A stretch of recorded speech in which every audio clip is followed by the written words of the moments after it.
The Chronicles of Narnia, The Magician's Nephew. Chapter 1, The Wrong Door. This is a story about something that happened long ago when your grandfather was a child.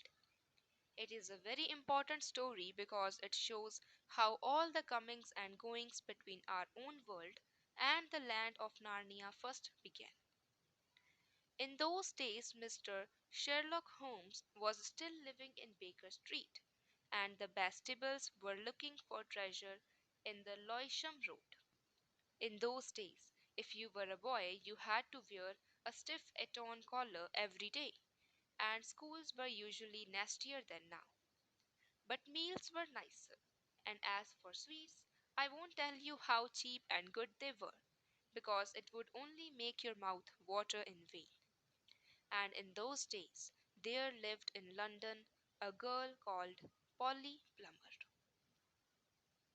She lived in one of a long row of houses which were all joined together. One morning she was out in the back garden when a boy scrambled up from the garden next door and put his face over the wall.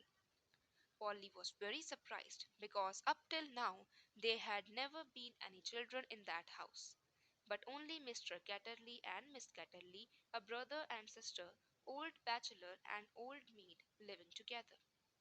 So she looked up, full of curiosity. The face of the strange boy was very grubby. It could hardly have been grubbler if he had first rubbed his hands in the earth and then had a good cry and then dried his face with his hands. As a matter of fact, this was very nearly what he had been doing. "Hello," said Polly. "Hello," said the boy. "What's your name?" "Polly," said Polly. "What's yours?" "Diggory," said the boy. "I say, what a funny name," said Polly. "It isn't half as funny as Polly," said Diggory. "Yes, it is," said Polly. "No, it isn't," said Diggory. "At any rate, I do wash my face," said Polly, "which is what you need to do, especially after—" and then she stopped. She had been going to say, "after you've been blubbing," but she thought that wouldn't be polite. "All right, I have then," said Diggory in a much louder voice, like a boy who was so miserable that he didn't care who knew he had been crying. "And so would you," he went on, "if you'd live all your life in the country and had a pony and a river at the bottom of the garden, and then been brought to live in a beastly hole like this."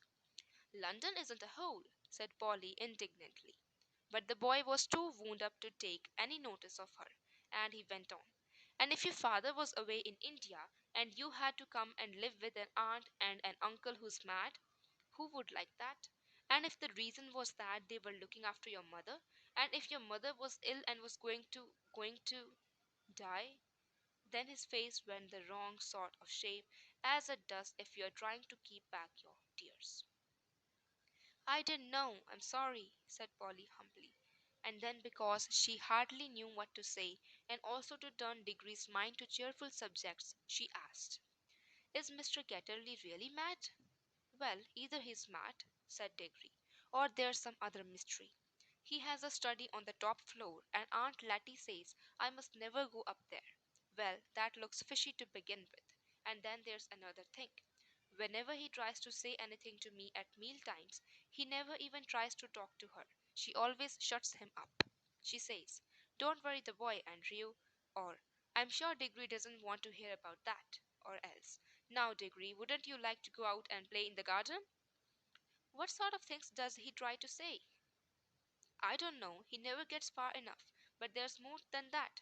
One night, it was last night in fact, as I was going past the foot of the attic stairs on my way to bed, and I don't much care for going past them either, I'm sure I heard a yell. Perhaps he keeps a mad wife shut up there. Yes, I've thought of that. Or perhaps he's a coiner. Or he might have been a pirate, like the man at the beginning of Treasure Island, and be always hiding from his old shipmates." "How exciting!" said Polly. "I never knew your house was so interesting." "You may think it interesting," said Diggory, "but you wouldn't like it if you had to sleep there. How would you like to lie awake listening for Uncle Henry's step to come creeping along the passage to your room? And he has such awful eyes. That was how Polly and Diggory got to know one another. And as it was just the beginning of the summer holidays, and neither of them was going to the sea that year, they met nearly every day. Their adventures began chiefly because it was one of the wettest and coldest summers there had been for years. That drove them to do indoor things. You might say indoor exploration. It is wonderful how much exploring you can do with a stump of candle in a big house or in a row of houses. Polly had discovered long ago that if you opened a certain little door in the box room attic of her house, you would find a cistern and a dark place behind it, which you could get into by a little careful climbing. The dark place was like a long tunnel with brick wall on one side and sloping roof on the other. In the roof there were little chunks of light between the slates. There was no floor in this tunnel. You had to step from rafter to rafter, and between them there was only plaster. If you stepped on this, you would find yourself falling through the ceiling of the room below. Polly had used the bit of the tunnel just beside the cistern as a smuggler's cave. She had brought up bits of old packing cases and the seats of broken kitchen chairs and things of that sort and spread them across from rafter to rafter so as to make a bit of floor. Here she usually kept a cash box containing various treasures and a story she was writing and usually a few apples. She had often drunk a quite bottle of ginger beer in there. The old bottles made it look more like a smuggler's cave. Diggory quite liked the cave. She wouldn't let him see the story, but he was more interested in exploring. Look here, he said. How long does this tunnel go on for? I mean, does it stop where your house ends? No, said Polly. The walls don't go out to the roof. It goes on, I don't know how far. Then we could get the length of the whole row of houses. So we could, said Polly. And oh, I say, what? We could get into the other houses. Yes, and get taken up for burglars. No thanks. Don't be so jolly clever. I was thinking of the house beyond yours. What about it? Why, it's the empty one. Daddy says it's always been empty since we came here. I suppose we ought to have a look at it then, said Diggory. He was a good deal more excited than you'd have thought from the way he spoke. For of course he was thinking, just as you would have been, of all the reasons why the house might have been empty for so long. So was Polly. Neither of them said the word haunted, and both felt that once the thing had been suggested, it would be feeble not to do it. Shall we go and try it now? Said Diggory. All right, said Polly. Don't if you'd rather not, said Diggory. I'm game if you are, said she. How are we to know we are in the next house but one? They decided they would have to go out into the box room and walk across it, taking steps as long as the steps from one rafter to the next. That would give them an idea of how many rafters went to a room. Then they would allow about four more for the passage between the two attics in Polly's house, and then the same number for the maid's bedroom as for the box room. That would give them the length of the house. When they had done that distance twice, they would be at the end of Diggory's house. Any door they came to after that would let them into an attic of the empty house. But I don't expect it's really empty at all, said Diggory. What do you expect? I expect someone lives there in secret, only coming in and out at night with a dark lantern. We shall probably discover a gang of desperate criminals and get a reward. It's all rot to say a house would be empty all those years unless there was some mystery. Daddy thought it must be the drains, said Polly. Pooh! Grown ups are always thinking of uninteresting explanations, said Diggory. Now that they were talking by daylight in the attic instead of by candlelight in the smuggler's cave, it seemed much less likely that the empty house would be haunted. When they had measured the attic, they had to get a pencil and do a sum. They both got different answers to it at first, and even when they agreed, I am not sure they got it right.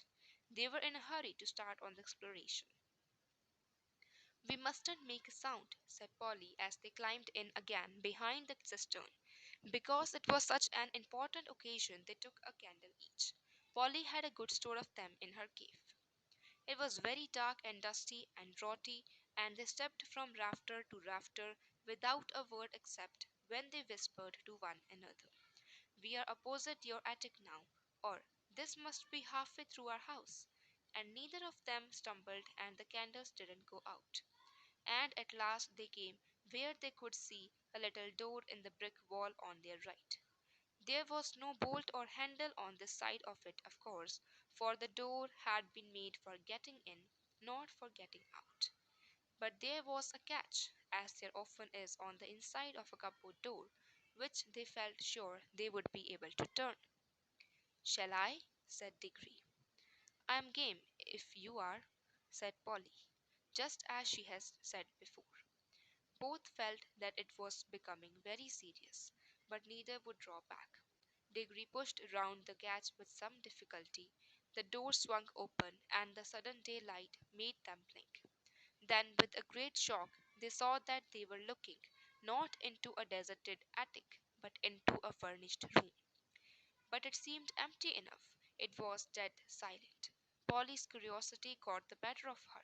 She blew out her candle and stepped out into the strange room, making no more noise than a mouse. It was shaped, of course, like an attic, but furnished as a sitting room. Every bit of the walls was lined with shelves, and every bit of the shelves was full of books. A fire was burning in the grate. You remembered that it was a very cold, wet summer that year. And in front of the fireplace, with its back towards them, was a high backed armchair.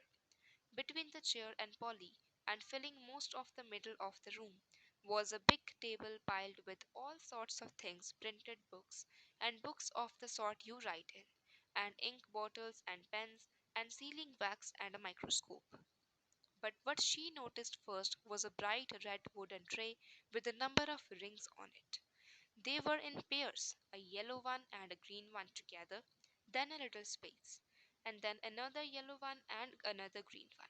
They were no bigger than ordinary rings, and no one could help noticing them because they were so bright. They were the most beautiful, shiny little things you can imagine. If Polly had been a very little younger, she would have wanted to put one in her mouth. The room was so quiet that you noticed the ticking of the clock at once. And yet, as she now found, it was not absolutely quiet either. There was a faint, a very, very faint humming sound. If hoovers had been invented in those days, Polly would have thought it was the sound of a hoover being worked a long way off, several rooms away and several floors below. But it was a nicer sound than that, a more musical tone, only so faint that you could hardly hear it. It's all right, there's no one here, said Polly over her shoulder to Diggory. She was speaking above a whisper now, and Diggory came out, blinking and looking extremely dirty, as indeed Polly was too. This is no good, he said. It's not an empty house at all. We'd better bunk before anyone comes. What do you think those are? Said Polly, pointing at the colored rings. Oh, come on, said Diggory. The sooner he never finished what he was going to say, for at that moment something happened. The high backed chair in front of the fire moved suddenly, and there rose up out of it, like a pantomime demon coming up out of a trapdoor, the alarming form of Uncle Andrew. They were not in the empty house at all. They were in Diggory's house and in the forbidden study. Both children said, "Oh," and realized their terrible mistake. They felt they ought to have known all along that they hadn't gone nearly far enough. Uncle Andrew was tall and very thin. He had a long, clean shaven face, with a sharply pointed nose and extremely bright eyes and a great tousled mop of grey hair. Diggory was quite speechless, for Uncle Andrew looked 1,000 times more alarming than he had ever looked before. Polly was not so frightened yet, but she soon was. For the very first thing Uncle Andrew did was to walk across to the door of the room, shut it, and turn the key in the lock. Then he turned round, fixed the children with his bright eyes, and smiled, showing all his teeth. "There," he said, "now my fool of a sister can't get at you." It was dreadfully unlike anything a grown up would be expected to do. Polly's heart came into her mouth, and she and Diggory started backing towards the little door they had come in by. Uncle Andrew was too quick for them. He got behind them and shut that door too, and stood in front of it. Then he rubbed his hands and made his knuckles crack. He had very long, beautifully white fingers. "I am delighted to see you," he said. "Two children are just what I wanted." "Please, Mr. Catterley," said Polly, "it's nearly my dinner time, and I've got to go home. Will you let us out, please?" "Not just yet," said Uncle Andrew. "This is too good an opportunity to miss. I wanted two children. You see, I'm in the middle of a great experiment. I've tried it on a guinea pig, and it seemed to work. But then a guinea pig can't tell you anything, and you can't explain to it how to come back." "Look here, Uncle Andrew," said Diggory. "It really is dinner time, and they'll be looking for us in a moment. You must let us out." "Must?" said Uncle Andrew. Diggory and Polly glanced at one another. They dared not say anything, but the glances meant, "Isn't this dreadful?" and "We must humor him." "If you let us go for our dinner now," said Polly, "we could come back after dinner." "Ah, but how do I know that you would?" said Uncle Andrew with a cunning smile. Then he seemed to change his mind. "Well, well," he said, "if you really must go, I suppose you must. I can't expect two youngsters like you to find it much fun talking to an old buffer like me." He sighed and went on. "You've no idea how lonely I sometimes am. But no matter. Go to your dinner. But I must give you a present before you go. It's not every day that I see a little girl in my dingy old study, especially, if I may say so, such a very attractive young lady as yourself." Polly began to think he might not really be mad after all. "Wouldn't you like a ring, my dear?" said Uncle Andrew to Polly. "Do you mean one of those yellow or green ones?" said Polly. "How lovely!" "Not a green one," said Uncle Andrew. "I'm afraid I can't give the green ones away, but I'd be delighted to give you any of the yellow ones, with my love. Come and try one out." Polly had now quite got over her fright, and felt sure that the old gentleman was not mad, and there was certainly something strangely attractive about those bright rings. She moved over to the tray.